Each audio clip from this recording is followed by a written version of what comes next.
The 2025 Miami Grand Prix is up on deck, and it is going to be a very exciting race because it is a sprint race weekend, and we're going to get a 2-for-1, if you will. And today I'm here to give y'all my full-on predictions for the Sunday Grand Prix. So hopefully you like this video enough to where you go down below and hit the like button. And also, if you're not subscribed, and hit that subscribe button, I would really appreciate it. But enough said here, and on to the intro we go.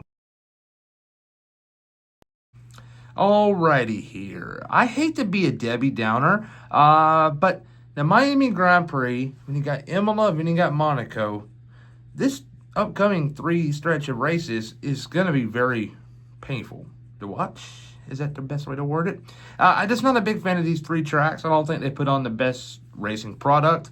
Miami, yes, last year we saw Lando Norris getting career win #1, and it broke the Formula One headlines and all the sports and whatnot. It was very popular, don't get me wrong.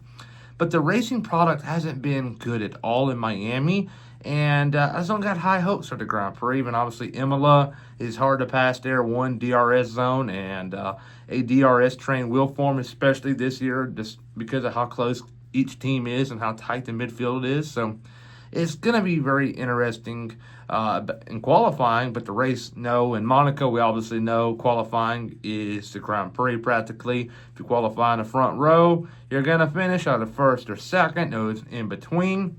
Yeah, just not a good stretch of races coming up. So we got Miami, and this is probably the best place to pass, but then again, it's not the best. So there you go there, but I believe the driver that's going to win this race is going to be Oscar Piastri. I believe the McLarens are actually going to be the superior car. Shocker. But I think Piastri right now is level-headed. He is cold. He is going to go out this weekend and probably do a interesting weekend. Hear me out. He's going to get pole for the sprint, win the sprint, pole for the main race, and win the main race. That's a slam dunk right there. Piastri right now is on a mission, and we all know why he's on fire. Because if y'all remember back to Suzuka, the team was refusing to let him get by Lando Norris. We all know that if the roles were reversed, that would have happened. But I think from that point on, it pissed off Piastri, and he's been on a roll lately, so he's someone to keep an eye on. Lando Norris, P2. George Russell, P3. I think Russell is going to have a little kick in his step this weekend in Miami. I believe throughout the past off weekend that rumors started to circulate about him going to Red Bull next year, and it's not fair to him because he's doing well right now in the Mercedes car, and the Red Bull car isn't doing well at all. And we all know that Mercedes next year is going to be the superior team. Just be patient, Mercedes fans. So he's going to go away kicking and screaming if he were to get the boot for Max Verstappen. Now, he's doing all he can, and he's going to get a podium this weekend to up his case even more to stay at Mercedes. We all know that Toto Wolff is not going to move on from Kimi Antonelli, the 18-year-old driver. So if anything happens, it will be George. But I think George, though, is putting up one compelling case to stay at Mercedes, and he's doing really well on track. So he'll get a podium. Max Verstappen P4, Charles Leclerc P5, Kimi Antonelli getting some solid points. I think Antonelli right now is at the 6th to 7th place, running in the season. I think by the summer break, we need to probably start breaking the top 5 here and there, and P4.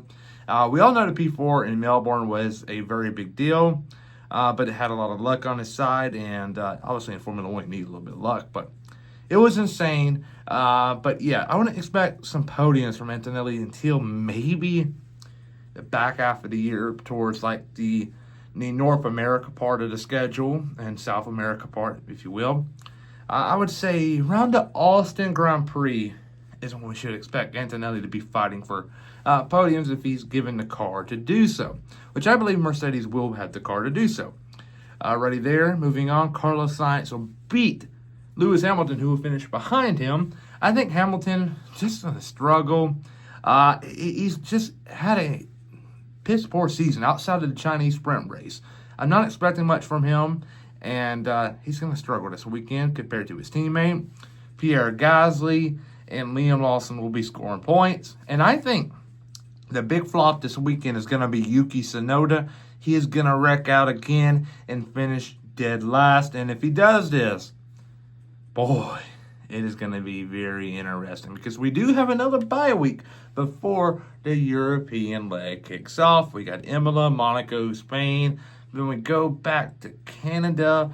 Then we go to Austria, Silverstone, Spa, Budapest, the Dutch Grand Prix, Netherlands, Azerbaijan. You get the point. So it's going to get very interesting, and they're going to want to have the best drivers in that car. So you got Max Verstappen, obviously, but who are you going to have paired with on this? Tsunoda keeps struggling. Do you call Isaac Hadjar? Because Tsunoda, yes, he has done well in one Grand Prix, Bahrain. Outside of that, he's been piss poor. I'm just telling you how it is. So, yeah, there you go. Piastri wins Miami. What do you think? Comment down below.